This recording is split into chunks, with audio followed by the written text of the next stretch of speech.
ಉವಾಚ ಎನ್ನುವಂತಹ ಯೋಗ ಗುರು ಪತಂಜಲಿಯವರ ಸಾಲುಗಳ ಹಾಗೆ ಯೋಗದಿಂದ ಆರೋಗ್ಯ ಸಾಧ್ಯ. ಮನುಷ್ಯ ತನಗೆ ತಾನು ಕೊಡುವಂತಹ ಸಮಯ ಏನು ಅಂತ ಕೇಳಿದ್ರೆ ಅದು ಯೋಗ. ಹೌದು, ಇಡೀ ವಿಶ್ವಕ್ಕೆ ಭಾರತ ಕೊಟ್ಟಂತಹ ಒಂದೊಳ್ಳೆ ಉಡುಗೊರೆ ಏನು ಅಂತ ಕೇಳಿದ್ರೆ ಅದು ಯೋಗದಿಂದ ಆರೋಗ್ಯ ಅನ್ನುವಂಥದ್ದು. ಜೂನ್ 21ರಂದು ನಾವು ಇಡೀ ವಿಶ್ವವೇ ತಲೆಬಾಗುವ ಹಾಗೆ ಯೋಗವನ್ನು ಆಚರಿಸ್ತಾ ಇದ್ದೇವೆ.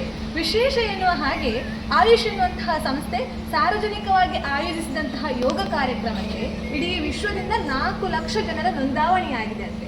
ಇದು ಸಾರ್ವಜನಿಕವಾಗಿ ಆಗುವಂತಹ ಕಾರ್ಯಕ್ರಮಕ್ಕೆ ಆದಂತಹ ಹೆಚ್ಚಿನ ನೋಂದಣಿ.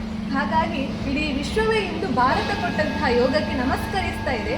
ಹಾಗಾಗಿ ಸಂಸ್ಕಾರ ಸುರಭಿ ಯೂಟ್ಯೂಬ್ ಚಾನೆಲ್ನ ಮೂಲಕ ನಾವಿಂದು ಈ ಯೋಗ ದಿನದ ಕುರಿತಾಗಿ ವಿಚಾರವನ್ನು ಹಮ್ಮಿಕೊಳ್ಳಿಕ್ಕಿದ್ದೇವೆ. ಅದರಿಂದಾಗಿ ನಮ್ಮ ಸ್ಥಳೀಯವಾಗಿ ನಡೀತಾ ಇರುವಂತಹ ಸುಜೀರಿನಲ್ಲಿ ನಡೀತಾ ಇರುವಂತಹ ಉಚಿತ ಯೋಗ ಶಿಕ್ಷಣ, ಪತಂಜಲಿ ಸಂಸ್ಥೆಯವರು ನಡೆಸ್ತಾ ಇರುವಂತಹ ಉಚಿತ ಯೋಗ ಶಿಕ್ಷಣದ ಕುರಿತಾದಂತಹ ಮಾಹಿತಿಯನ್ನು ನೀಡಲಿಕ್ಕಿದ್ದಾರೆ.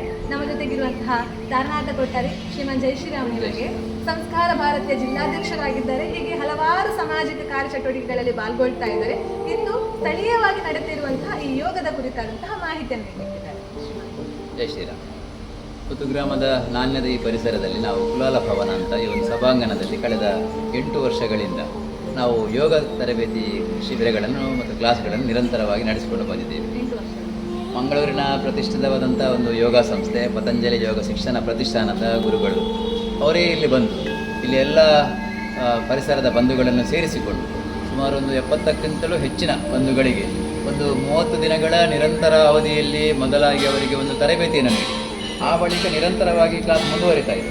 ಯಾಕಂತ ಹೇಳಿದರೆ ಒಂದು ಸ್ವಸ್ಥ ಸಮಾಜದ ನಿರ್ಮಾಣ ಆಗಬೇಕು, ಸ್ವಸ್ಥ ಶರೀರದ ನಿರ್ಮಾಣ ಆಗಬೇಕು, ಮನಸ್ಸು ಮತ್ತು ದೈಹಿಕ ಸ್ವಾಸ್ಥ್ಯವನ್ನು ಉಳಿಸಿಕೊಳ್ಬೇಕೆಂಬ ಉದ್ದೇಶದಿಂದ ಯೋಗವನ್ನು ನಿರಂತರವಾಗಿ ಇಲ್ಲಿ ನಾವು ನಡೆಸ್ತಾ ಇದ್ದೇವೆ. ಇದರ ಪ್ರಯೋಜನವನ್ನು ಈಗಾಗಲೇ ಬಹಳಷ್ಟು ಜನರು ಪಡೀತಾ ಇದ್ದಾರೆ. ಯಾಕಂತ ಹೇಳಿದರೆ ಮಂಗಳೂರಿನಿಂದ ಆ ಪ್ರತಿಷ್ಠಾನದ ಅಧ್ಯಕ್ಷರು, ಕಾರ್ಯದರ್ಶಿಗಳ ಅವರದ್ದು ಗುರುಗಳ ತಂಡ ಬಂದು ನಿರಂತರವಾಗಿ ಶಿಕ್ಷಣವನ್ನು ನೀಡುವುದರ ಜೊತೆಗೆ ಇಲ್ಲೇ ನಮ್ಮ ಹಲವು ಯೋಗಪಟುಗಳಿಗೆ ತಯಾರಾಗಿದ್ದಾರೆ. ಅವರು ಕೂಡ ಗುರುಗಳಾಗಿದ್ದಾರೆ. ಅವರೇ ಈಗ ಕ್ಲಾಸ್ಗಳನ್ನು ನಡೆಸ್ತಾ ಇದ್ದಾರೆ. ನಿಜವಾಗಿ ಕೂಡ ಒಂದು ಉತ್ತಮ ಬೆಳವಣಿಗೆ. ನಿರಂತರವಾಗಿ ಸುಮಾರು 40 ಜನರು ಆ ಒಂದು ಶಿಬಿರದ ಪ್ರಯೋಜನವನ್ನು ನಿರಂತರ ಪಡೀತಾ ಇದ್ದಾರೆ. ಮಹಿಳಾ ಮನೆಗಳೇ ಹೆಚ್ಚಾಗಿರುವಂತಹ ಖಂಡಿತ ಹೌದು. ಹೆಚ್ಚಿನ ಮಹಿಳೆಯರೇ, ಪುರುಷರ ಸಂಖ್ಯೆ ವಿರಳ. ಹೆಚ್ಚಿನ ಮಹಿಳೆಯರು ನಿರಂತರವಾಗಿ ಭಾಗಿಗಳಾಗಿಸಿಕೊಂಡು ಇದರ ಸದುಪಯೋಗವನ್ನು ಪಡೀತಾ ಇದ್ದಾರೆ. ಗುರುಗಳಾಗಿ ಯಾರು ಬರ್ತಾ ಇದ್ದಾರೆ? ಈಗ ನಮಗೆ ಮಂಗಳೂರಿನಿಂದ ಮೊದಲು ಪ್ರತಿಷ್ಠಾನದ ಕಾರ್ಯದರ್ಶಿ ಧನಂಜಯರು ಬರ್ತಿದ್ರು. ಹಾಗೆ ಈಗ ಇಲ್ಲಿ ನಮ್ಮ ಉಮಾ ಚಂದ್ರಶೇಖರ್ ಅಂತ ಹೇಳಿ ಅವರು ಕ್ಲಾಸನ್ನು ನಡೆಸ್ತಾ ಇದ್ದಾರೆ. ತುಂಬ ಖುಷಿಯ ವಿಚಾರ. ಅಂದರೆ ಸಾಮಾಜಿಕವಾಗಿ ಚಟುವಟಿಕೆಗಳಲ್ಲಿ ಪಾಲ್ಗೊಳ್ತಾ ಇದ್ದೇವೆ. ಈ ಆರೋಗ್ಯದ ಈ ಕಾರ್ಯಕ್ರಮದಲ್ಲಿ ಪಾಲ್ಗೊಳ್ಳುವ ಮೂಲಕ ಯೋಗ ಇನ್ನಷ್ಟು ಬೆಳಗುವಂತಾಗಿ ಇಡೀ ವಿಶ್ವವೇ ಬಾಚಿ ತಪ್ಪಿಕೊಂಡಿದೆ. ಹಾಗಾಗಿ ಸ್ಥಳೀಯರಾಗಿ ಭಾರತೀಯರಾಗಿ ನಾವು ಮಾಡುವಂಥದ್ದು ನಮ್ಮ ಜವಾಬ್ದಾರಿ. ಆ ನಿಟ್ಟಿನಲ್ಲಿ ನೀವು ಪ್ರಯತ್ನ ಬರ್ತಾ ಇದ್ದೀರಿ. ಇದೇ ಬರುವ ಯೋಗ ದಿನದಂದು ಸಂಘನಿಕೇತನದಲ್ಲಿ ಯೋಗ ತರಬೇತಿ ಅದರ ಪ್ರಯೋಗವನ್ನು ಮಾಡಲಿಕ್ಕಿದ್ದಾರೆ. ಹಾಗಾಗಿ ಆ ದಿನ ಮಾಡುವಂತಹ ಯೋಗದ ವಿಚಾರವನ್ನು ಕೂಡ ನಿಮಗೆ ಈ ನಮ್ಮ ಸಂಸ್ಕಾರ ಸುರಭಿ ಚಾನೆಲ್ನ ಮೂಲಕ ನಾವು ತಿಳಿಸ್ಲಿಕ್ಕಿದ್ದೇವೆ. ಹಾಗಾಗಿ ಮಾಹಿತಿ ಕೊಟ್ಟದಾಗಿ ಧನ್ಯವಾದಗಳು.